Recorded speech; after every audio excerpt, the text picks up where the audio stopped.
जब शिवाजी महाराज शाइस्ता खान पर हमला कर रहे थे, उसी समय अली आदिल शाह दक्षिणी कोंकण को शिवाजी महाराज से छीनने की तैयारी कर रहे थे।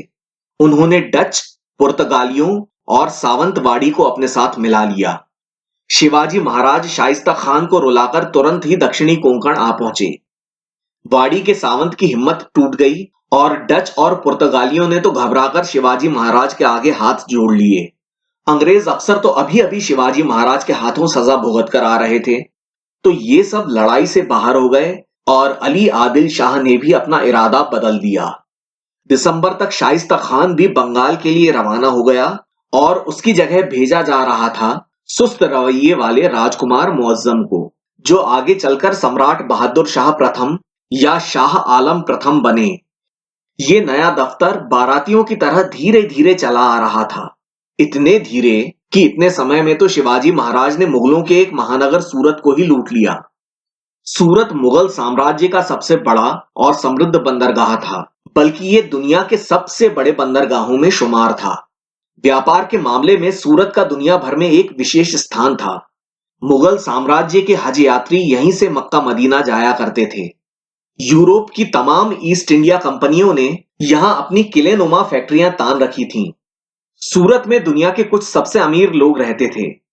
स्वराज्य के लिए धन जरूरी था और शिवाजी महाराज के सारे राज्य में बगैर जनता पर जुल्म ढाए इतना धन एकत्रित कर पाना असंभव था। तो सूरत से धन लेकर आना एक जरूरत बन चुकी थी। इसीलिए दिसंबर सन 1663 में शाइस्ता खान के दक्कन से खिसकते ही जनवरी सन 1664 में शिवाजी महाराज अपनी सेना के साथ चोरी छुपे नासिक के पास पहुंचे और वहां से 4 अलग अलग टुकड़ियों में मात्र 4 दिनों के अंदर सूरत के दक्षिण में गणदेवी पहुंच गए। मराठे मुगल साम्राज्य में सैकड़ों किलोमीटर अंदर घुस आए और मुगल सूबेदारों और सेनापतियों को तो होश तक नहीं। ऐसी बदइंतजामी और भ्रष्टाचार, समुद्र और बंदरगाहों को लेकर शुद्ध लापरवाही। शिवाजी महाराज ने जब सूरत के प्रशासक और सेठों को चिट्ठी लिखी कि स्वराज्य के लिए कृपया 50 लाख रुपए दे दीजिए, तो उन्हें उल्टे जवाब मिले। इसीलिए उन्होंने सूरत पर हमला कर दिया। अंग्रेज और डच फैक्ट्रियों में तो तोपें थीं और शिवाजी महाराज इसीलिए इतनी जल्दी आ पाए थे क्योंकि वो अपने साथ भारी भरकम तोपें नहीं लाए थे। दूसरी बात, इन फिरंगियों ने पहले ही शिवाजी महाराज के सामने हाथ जोड़ लिए थे और धन दे दिया था। उनके कॉन्वेंट के पादरियों ने आकर शिवाजी महाराज से प्रार्थना भी की थी, तो वे बच गए। लेकिन उसके उलट सूरत के प्रशासक ने शिवाजी महाराज की हत्या करने की नाकाम कोशिश की, लिहाजा सूरत के रईसों को लूट लिया गया। 4 दिनों तक सूरत लुटता रहा और जलता रहा और मुगल अफसर सोते रहे। अगर सब व्यापारी मिलकर 50 लाख रुपए दे देते, जो कि वो आसानी से दे सकते थे, और अगर शिवाजी महाराज पर कातिलाना हमला नहीं किया गया होता, तो शायद ये सब नहीं होता। फिर भी चंगेज खान या मुगलों की तरह कत्लेआम नहीं किया गया। गरीबों, बच्चों और महिलाओं के साथ कोई बदसलूकी नहीं हुई। किसी को भी गुलाम नहीं बनाया गया। इतना सब हो जाने के बाद दूर बुरहानपुर से एक सेना सूरत को बचाने के लिए चल पड़ी, तापी नदी के किनारे किनारे बने राजमार्ग पर चहलकदमी करते हुए। उसके उलट शिवाजी महाराज जिस रफ्तार से 50 लाख रुपए लेने आए थे, उसी रफ्तार से 50 लाख की जगह करोड़ों लेकर कुछ ही दिनों में वापस राजगढ़ पहुंच गए। उनके चले जाने के हफ्ते भर बाद मुगल सेना सूरत पहुंची, जैसा कि पुरानी हिंदी फिल्मों में सब कुछ हो जाने के बाद पुलिस आती है। तो ये था मुगलों का खोखला बाहरी रक्षा तंत्र, यानी एक्सटर्नल डिफेंस सिस्टम। इसके बाद राजकुमार मुअज्जम और जसवंत सिंह औरंगाबाद आए तो सही, पर कुछ कर नहीं पाए। उनके रहते हुए उन्हीं के नाक के नीचे नेताजी पालकर ने अहमदनगर और औरंगाबाद के बीच जी भरकर छापे मारे और लाखों लूटे।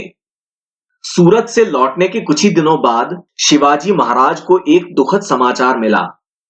जनवरी सन 1664 के आखिरी दिनों में दक्षिण कर्नाटक में बासवपट्टन में शाहजी राजे भोसले की मृत्यु हो गई थी।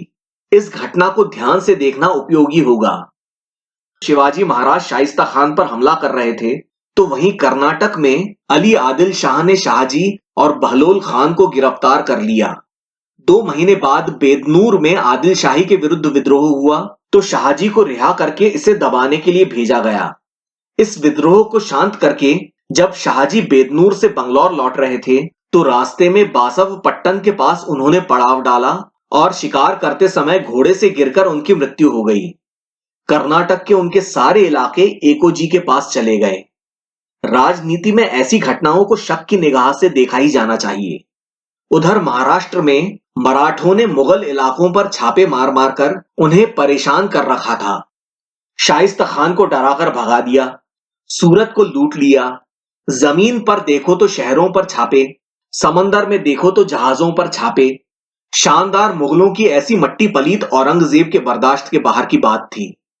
तो सन 1664 के अंत में आमेर के मिर्जा राजा जयसिंह के साथ एक बहुत बड़ी और सुसज्जित सेना शिवाजी महाराज के साथ साथ बीजापुर और गोलकुंडा को दबाने के लिए रवाना की गई।